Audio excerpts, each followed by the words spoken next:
I approach this sharing with you this morning with some trepidation. I know that many of you are refugees from traditional religion, and some are dyed-in-the-wool agnostic or atheist. My talk falls under our what I believe category. I invite you, in the spirit of UU openness to religious traditions and spiritual truths, and our respect for each one's individual search for meaning, to listen to and to take what resonates with you and leave the rest. For those who are in a similar search, perhaps you will find some inspiration and or recognition that will provide a new insight or validation. I came to the fellowship right after the September 11th attack, after my third and very sincere attempt to return to the Catholic Church. But ultimately, it wasn't possible at that time. I had been attending classes at the Jung Center to deepen my knowledge of his psychology, which has a robust spiritual component and which has guided me since my discovering it in 1970. There, I met a man named Roger, I don't remember his last name, but I know he was a member here, who told me about the fellowship. I came and have been here ever since. What was so attractive to me was that I could continue my spiritual search and not have to worry that I would be censored from my explorations or my thoughts.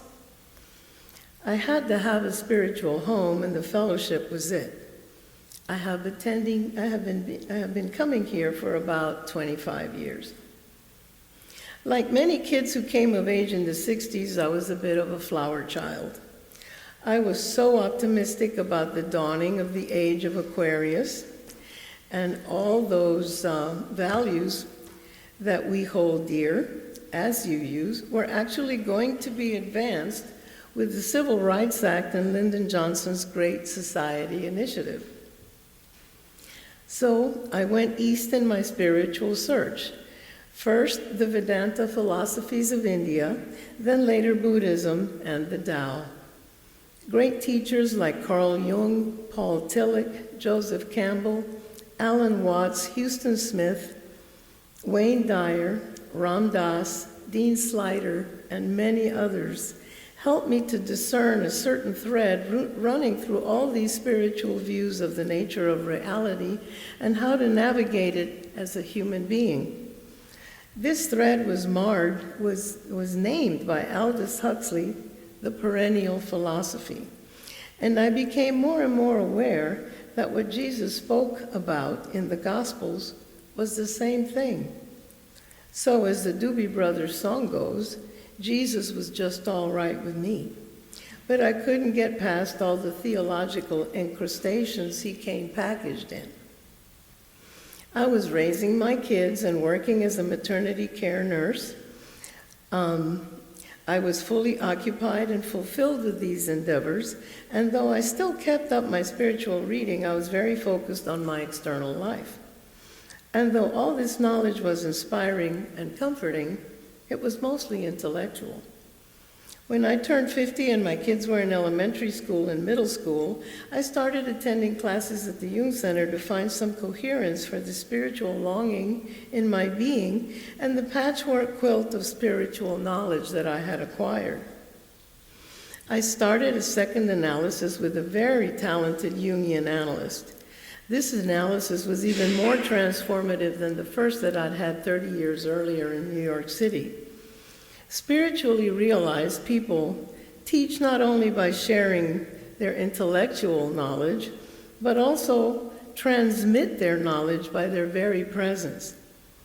This is when the quality of my learning first became experiential. This led to some big changes in my life.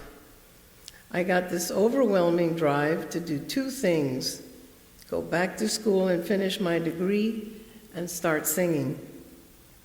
Over the next few years, my life changed drastically, involving a change of careers, husbands, and life itself. Needless to say, all that upheaval and change meant that my focus was pulled back to my external life, and spirituality, although always there, receded into the background. And although I never lost the profound insights I'd gained during my analysis, it was something I had to go visit. It was no longer always in my conscious experience, and I missed it. I became a teacher because I couldn't stand what managed care had done to the nursing and health field in general. In its own way, teaching was even more stressful. I got out of the bilingual elementary ed and took the licensing exam in music, passed it, and went to teach music at my former assistant principal school. I taught music for the next 6 years. It was tough too, but in a different way. I went quite a bit beyond the call of duty because I loved teaching kids and putting on programs so much. So I started meditating seriously to handle the stress, and it helped. I had been meditating on and off for years and had tremendous resistance to it that only the stress of this job could override. Learning the meditation process took me years. I could tell that it certainly relieved my stress, but I was also aware that my state of being during meditation, although beneficial, would not come with me in a palpable way during the rest of my day. I was aware of having two states of being, one during meditation or other spiritual experiences, and the other regular life. But I wanted to have what I had in meditation all the time.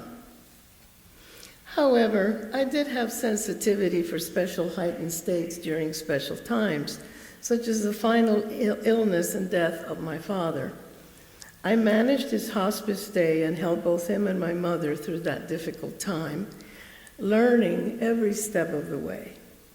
The biggest surprise of that profound experience was that though deeply painful and sad, there was an undeniable beauty about it.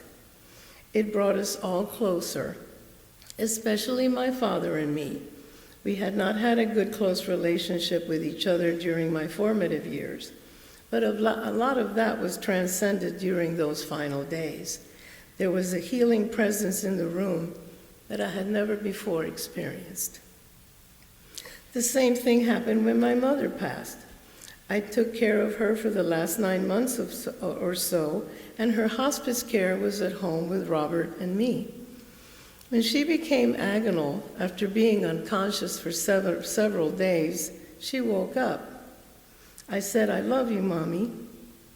She looked right at me and formed the words, "I love you too." Then she sighed and left.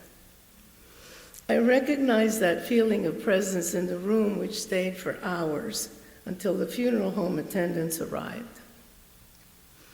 And my husband Robert became ill a few years later. I cared for him too. Then Trump became president. And as I've recounted before, I decided I needed spiritual support and skills to get through all this without either collapsing or succumbing to hate.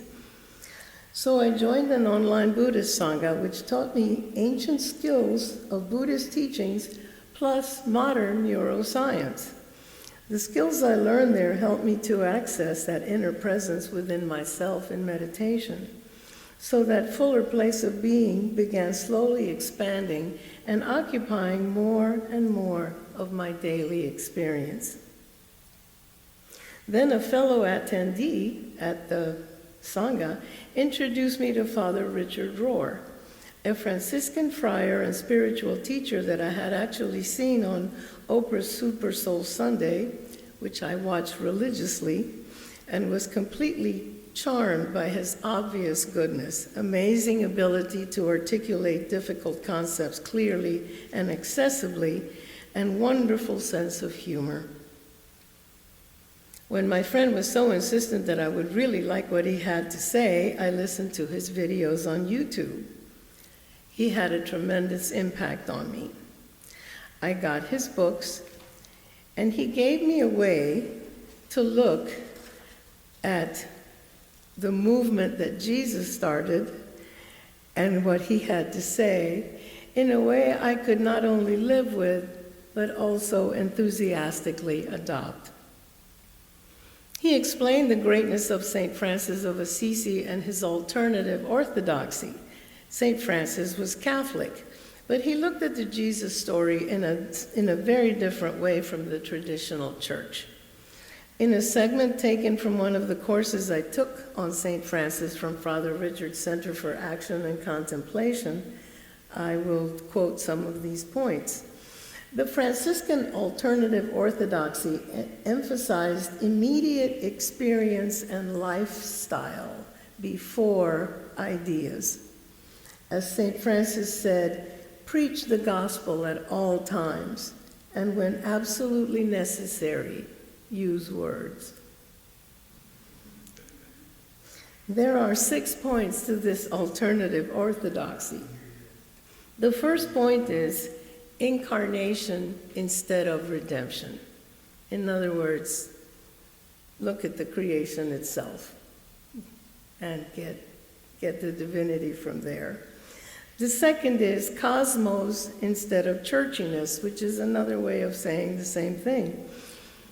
Building on the Franciscan belief that creation is the first Bible. The third point is poverty instead of perfection. Father Richard says that when we begin down the path of perfection and power, we are enabled to truly see reality. When we have a goal of perfection, anything short of that goal is devastating. Jesus, on the other hand, is never upset with sinners, but instead with those who claim their own perfection. The fourth point is start from the bottom instead of the top. He gives the example of Jesus always moving towards those who are suffering. Father Richard teaches us to go where the pain is, just as Jesus does. The fifth starting point is emphasizing the humanity of Jesus instead of his divinity. Jesus embodies a loving human face that reflects delight back to you because of your very existence. The sixth point is that God is humble. The meek shall inherit the earth.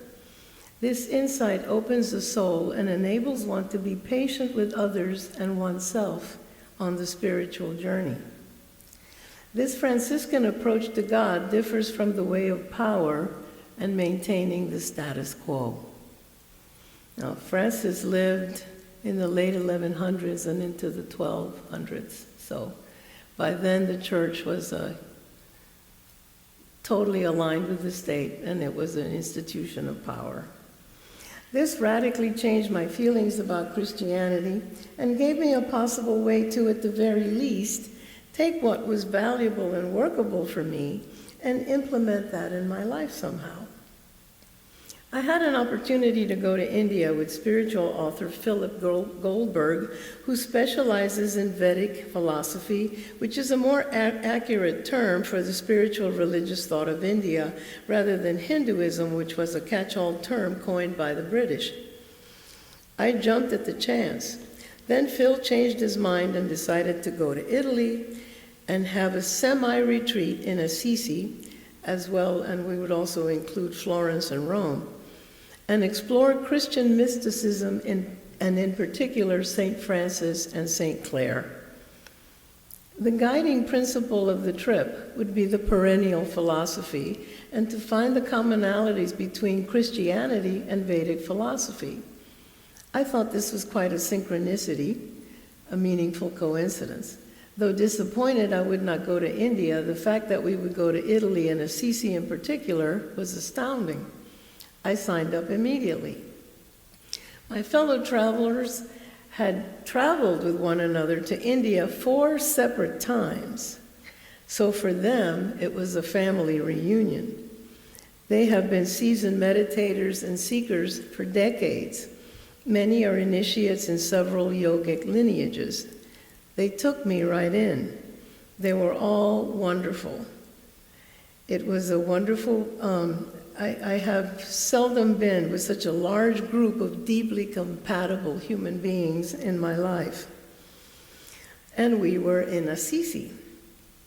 From the very first meditation on the first night, I sank right into that special inner space. We meditated every morning and evening and shared our insights and experiences after. We were all deeply moved from the very start. We went to all the significant places of Francis's life and St. Clare's. Assisi is a gorgeous little medieval village full of hills and cobbled streets that can be treacherous and certainly exhausting. There is a special atmosphere there that I can only describe as holy. It has lots of tourists, but they manage to keep the commercialization to a minimum. The ancient buildings, churches, and streets emanate their great age, and you can feel it. On our first day, we went to San Damiano, the convent where St. Clare was abbess and where St. Francis would go on extended retreats. That is where the statue of St. Francis meditating on the hillside that is on the cover of your program was taken. The second day, we went to the Basilica of St. Francis, which he never wanted built, and where he is buried, and we meditated there.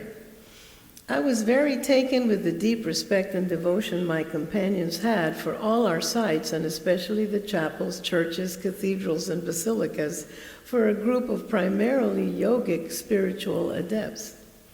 On the third day, we went to the Basilica di Santa Maria degli Angeli, I think, which is enormous and encloses the Porzincola, a tiny chapel where as a young man, St. Francis had a vision of the Jesus on the cross of the dilapidated building, asking him to rebuild his church. St. Francis took this charge literally and set about restoring the chapel. We all went and sat in the chapel. There were many people in the church. I waited till I could find a free space in one of the few pews. Finally, one came available. I went and sat down in it and started to meditate. I immediately felt a very palpable sensation of energy in my heart. The sensation grew and grew. I stayed very still and remained present while my heart hummed with this amazing energy. It brought tears to my eyes, and I was overwhelmed with emotion. An emotional fullness that I had never felt so strongly.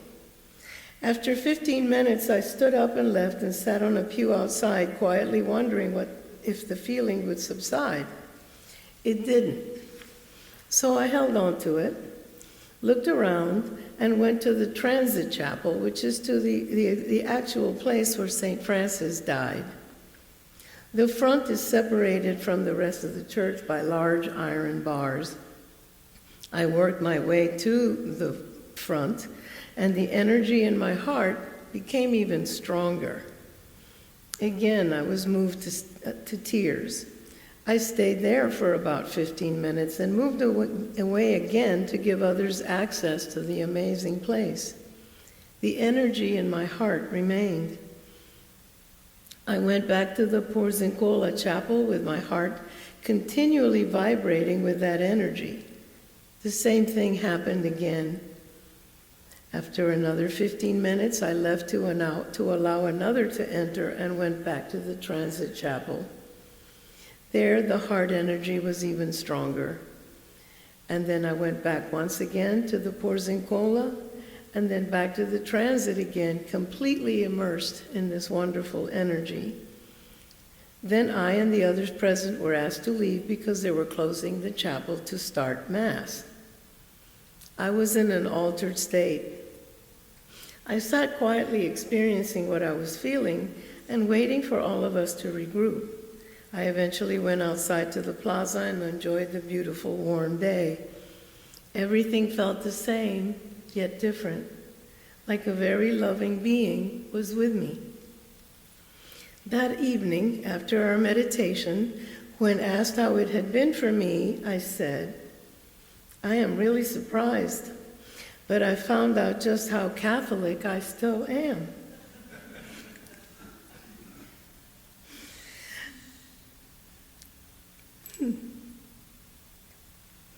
Then I described what happened to me. They all understood, and many had similarly moving experiences. The next day when we went to the Basilica of St. Clare, the experience was even more powerful. We descended a curving ramp to the basement where St. Clare is buried, and as I walked on it, I felt my heart would explode. Again, I was moved to tears, and when I could, I sat down and just stayed with the feeling. It stayed with me, though not as intensely, for the rest of the day. I didn't know what to do with this. One of our group leaders was a Vedic Swami. He was American, who had been raised Catholic from his first grade through the 12th. He had then been an altar boy and almost become a priest. Instead, he became a yogi, then a Swami, who is an expert and adept at his yogic tradition. I talked to him. I was overwhelmed, completely surprised by the power of these experiences, and I knew that ignoring them was not an option. This was a wonderful gift, but I didn't know quite what to do with it. He seemed to understand my experience completely. He told me what he does is that he responds to the experience, explores, takes what has value for him, and leaves the rest. He reminded me that one of the great yogis of our time, Paramahansa Yogananda, had a great love and respect for Jesus and considered him a spiritual master who taught the same things that Vedanta teaches, and that all the world religions teach at their core the perennial philosophy, that love is the highest value, therefore love is the source of life, and to love one another. He said that even though Catholicism has a great deal wrong with it and has a very dark history, the opposite is also true. There is beauty and love there, and a great many good things as well. I loved the sense of belonging and love I experienced in the church when I was growing up. It came flooding back, multiplied in the churches of Assisi. So I have found a Catholic church, St. Catherine of Siena. And there's an interesting little thing there because on the way from Assisi to Florence, we spent 3 hours in Siena at the Church of St. Catherine. And this church here has a very open and accepting priest.